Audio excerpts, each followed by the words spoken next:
Gonna give a quick update about the complaints that I made last week.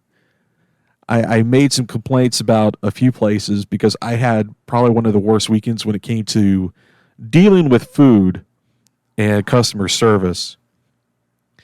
I had mentioned that I sent a long email to the Macon Bacon about what happened at that game that I had went to, and the president of the team reached out, replied back, and I had tentatively agreed to meet with him and talk in person. And I really had started thinking, well, I've had these problems with all these other places. I even had problems with the local regional hockey team. And in all these talks, all I ever get are apologies and offers of free stuff.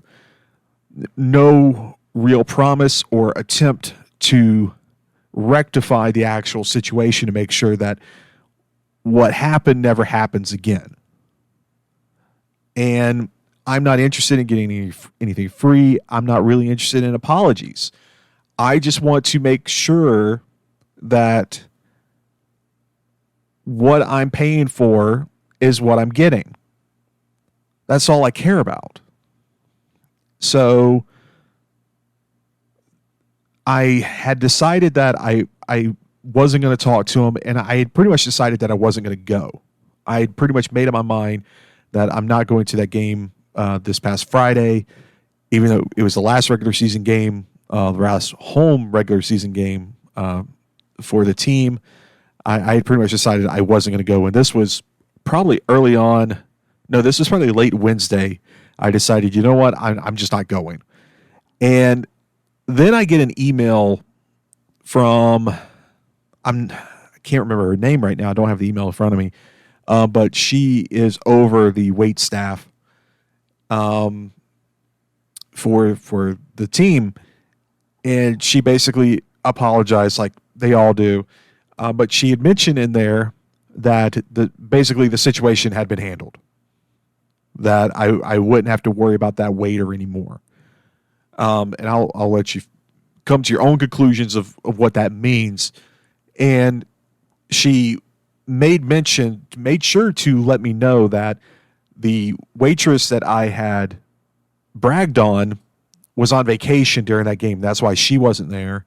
But she's back from vacation, and she will be working your section on Friday night. She made a point to make sure that I knew that. So with that email, I decided to go. And again, this waitress, rock star, as she had been all season. The place was packed. It was advertised as a sellout, but there were still a few empty seats. But the weather was kind of iffy, and it was pretty humid. But again, she was a rock star. On her last pass through, I made sure to give her like a little bonus tip for just being awesome. So yeah, end of the season on a better note than it would have been if I hadn't have gone. I'm not sure if anyone for the Bacon heard the last podcast or is even listening to this one, but if anyone from the Bacon are listening to this podcast, I'm not going to say her name on the podcast, but the waitress from section 107 from Friday night, she's awesome. Let her know she's awesome, and let her know Bob said that she's awesome.